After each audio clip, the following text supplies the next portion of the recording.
సంబంధం వీర వాణిజ్య సంబంధం. ప్రపంచంలో ఉన్నటువంటి ఏ డాక్టర్ కూడా ఆ వీర వాణిజ్య విడదీయలేకపోతున్నారు.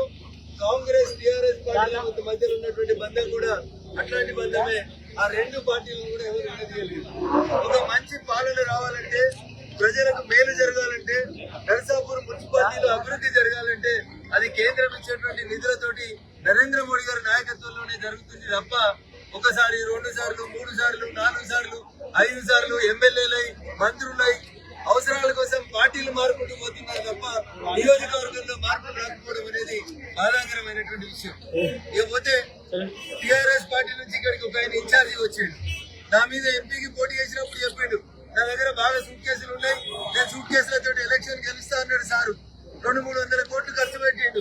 ముచ్చట చెప్పిండు, ఎలక్షన్ మేనిఫెస్టో చెప్పమంటే ఫంక్షన్ హాల్ కట్టిస్తా, గరీబులకు చదువులు చెప్పిస్తా, ఫ్రీగా పెళ్లింగ్ చేపిస్తా, ఇట్లా చాలా విషయాలు చెప్పి మళ్ళా ముళ్ళలు చదువుకొని పోయినటువంటి వెంకట్రామరెడ్డి అనే ఎమ్మెల్సీ మళ్ళీ నర్సాపూర్ నియోజకవర్గానికి ఇన్ఛార్జిగా వచ్చి పైసలతోటి నర్సాపూర్ నియోజకవర్గ ఓటర్లని కొనుగోలు చేయాలనేటువంటి కుట్ర చేస్తా ఉన్నాడు.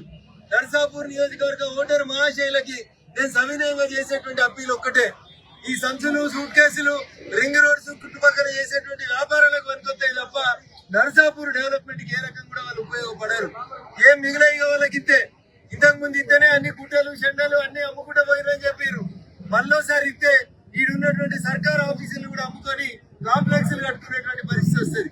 అందుకని నీతికి నిజాయితీకి మారుపేరుగా నిలబడేటువంటి భారతీయ జనతా పార్టీ కార్యకర్తలు నిస్వార్థంగా పనిచేస్తారు. కాబట్టి నిధులు రావాలన్నా, నర్సాపూర్ అభివృద్ధి జరగాలన్నా ఒక్కసారి భారతీయ జనతా పార్టీకి ఈ మున్సిపాలిటీలో అవకాశం ఇవ్వమని చెప్పి సవినయంగా వేడుకుంటా ఉన్నాం.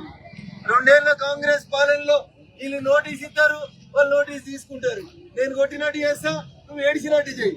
ఏమైనా అక్కడుందా? ఎవడైనా ఎలక్షన్ల నామినేషన్ల రోజు మాజీ ముఖ్యమంత్రికి కాంగ్రెస్ ప్రభుత్వం టీఆర్ఎస్ వాళ్ళకి నోటీస్ ఇస్తుంది అంటే పేపర్లలో అయితే కాంగ్రెస్ కనబడాలి, లేకపోతే టీఆర్ఎస్ కనబడాలి. పట్నాలలో భారతీయ జనతా పార్టీకి రోజు రోజుకు పెరుగుతున్న ఆదరణని దృష్టిలో పెట్టుకొని వాళ్ళిద్దరు ఆడుతున్నటువంటి ఒక నాటకం.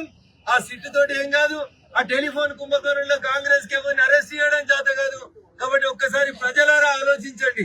నేను మళ్ళీ చెప్తున్నా, ఒక నాణానికి బొమ్మ కాంగ్రెస్ అయితే వరుస టీఆర్ఎస్. ఒకసారి వాళ్ళు అటు పోతున్నారు, ఇంకోసారి వీళ్ళు ఇటు వస్తున్నారు తప్ప ఇంకోటి మార్పు లేదు.